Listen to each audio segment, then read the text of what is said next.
Hello दोस्तों, मेरा नाम एडवोकेट मुश्तबा अहमद है।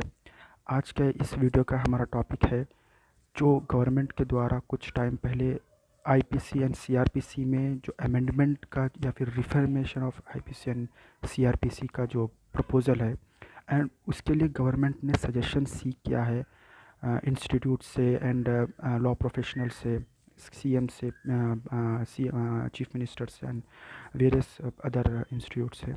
तो आज हम भी कोशिश ये करेंगे, आज इस वीडियो में हम जानने की कोशिश ये करेंगे कि आईपीसी और सीआरपीसी को अमेंड करने की क्यों नौबत आई, एंड यहाँ पर और किस तरीके से बेटर किया जा सकता था, एंड हम अपने भी सजेशंस देंगे।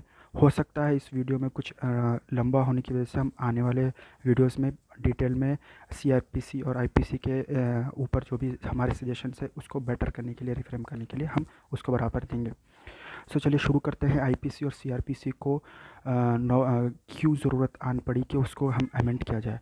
आज चलिए डिटेल्स में हम जाके देखते हैं कि आईपीसी कब इम्प्लीमेंट हुआ था इंडिया में। आईपीसी इम्प्लीमेंट हुआ था 1860 ब्रिटिशर्स के टाइम पे, एंड ब्रिटिशर्स का मेन रीज़न था इंडिया में आने का, इंडिया में आके इंडिया को लूटने का उसका मेन रीज़न था, इंडिया को प्लंडर करने का मेन रीज़न था। बट इन बिटवीन उस प्रोसेस में वो लोग को एक स्टेप ये भी था कि इंडिया को रूल करके इनडायरेक्टली इंडिया की वेल्थ को ड्रेन करना, उसका एक स्टेप था। सॉरी। तो उसका एक स्टेप में यहाँ पर वो लोग को जुडिशरी को एक यूनिफॉर्मिटी देना था, जुडिशरी में एक लॉस कुछ इम्प्लीमेंट करना था जो कि इंडिया को कुछ रूल करने में या फिर सो कॉल्ड ऐसा रूल बतलाने में हेल्प हो। अब क्योंकि इंडिया वो लोग का बेसिक एम ये नहीं था कि इंडिया में जो है सो कोई अच्छा बेटर लॉ लाए या फिर उसको एक बेटर रिसर्च के नहीं बनाएगा। वो बहुत से वहाँ से अपने इंग्लिश लॉ से बहुत पूरा कॉपी पेस्ट किया गया, बहुत से प्रोविजंस और थोड़ा बहुत ये बना गया।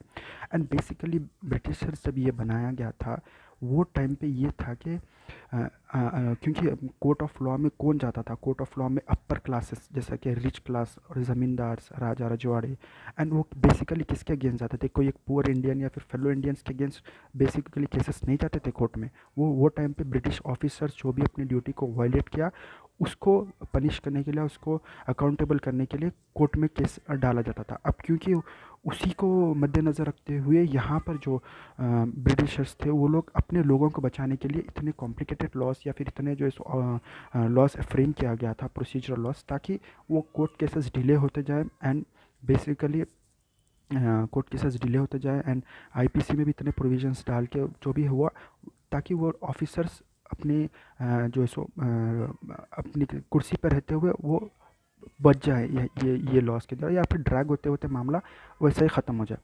एंड वहाँ पर जजेस भी जो है सो इंग्लिश थे, तो या फिर इंग्लिश इन्फ्लुएंस जजेस थे, इंग्लिश पीपल के इन्फ्लुएंस जजेस थे। तो इस हिसाब से वो टाइम के हिसाब से आईपीसी को इम्प्लीमेंट किया गया था, एंड उसके रीजंस अलग अलग रीजंस है।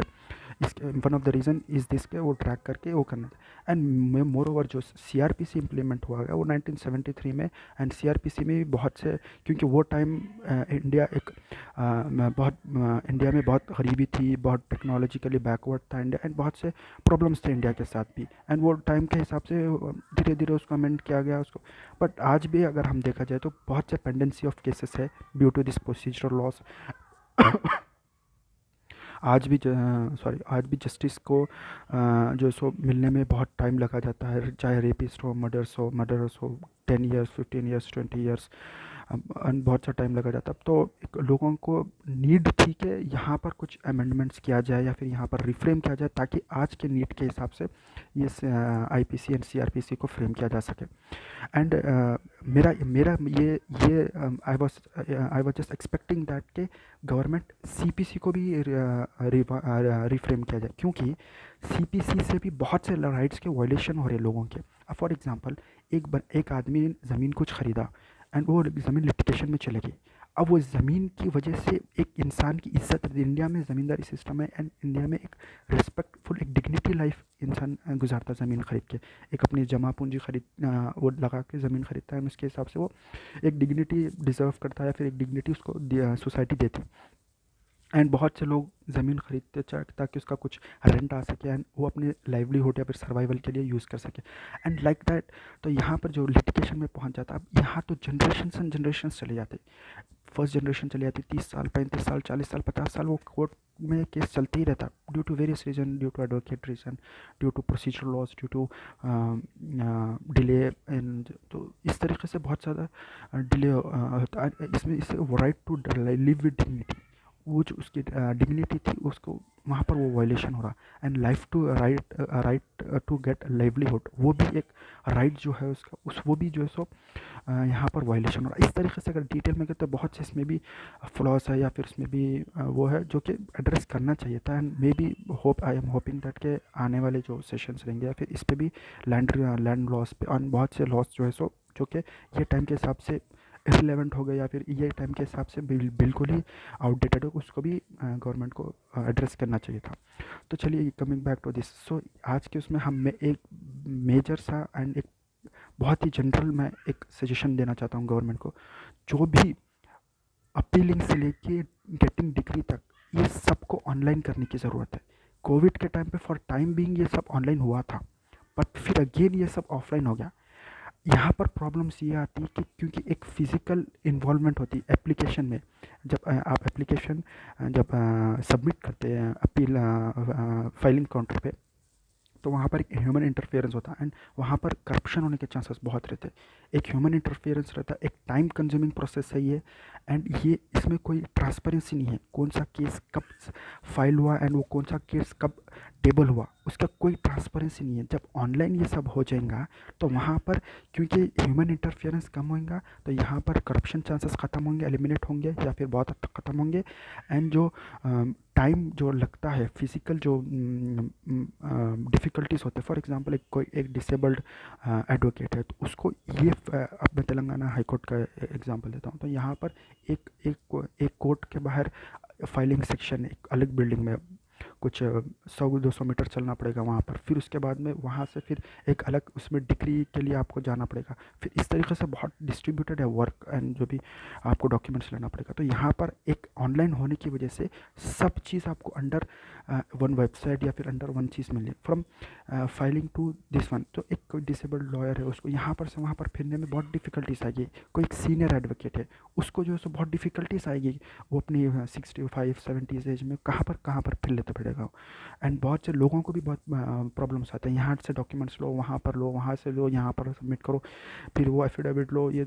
तो यहाँ पर गवर्नमेंट का सबसे प्राइमरी फोकस ये होना चाहिए कि या तो वो मैंडेटरी कर दे या फिर उसको ऑप्शनल रखें। कोई भी अगर एडवोकेट ई फाइलिंग करना चाहता है तो उसको सबके लिए ओपन किया जाए।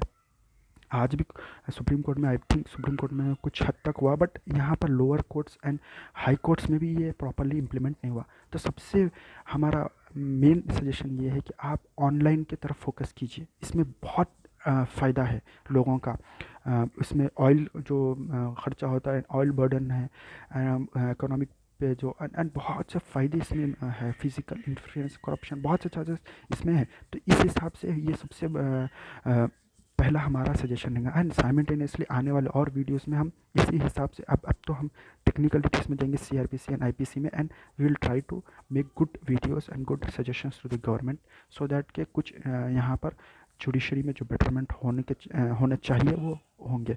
सो क्योंकि ये वीडियो थोड़ा सा लंबा हो गया, so I request all of you कि यहाँ पर हमारी इतनी मेहनत है, हम इतना रिसर्च कर रहे हैं, तो इसको आप हमारे इसको सपोर्ट कीजिए, लाइक कीजिए, सब्सक्राइब कीजिए एंड कमेंट कीजिए।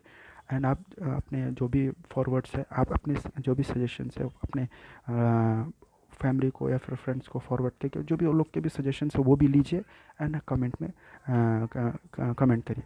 Thank you.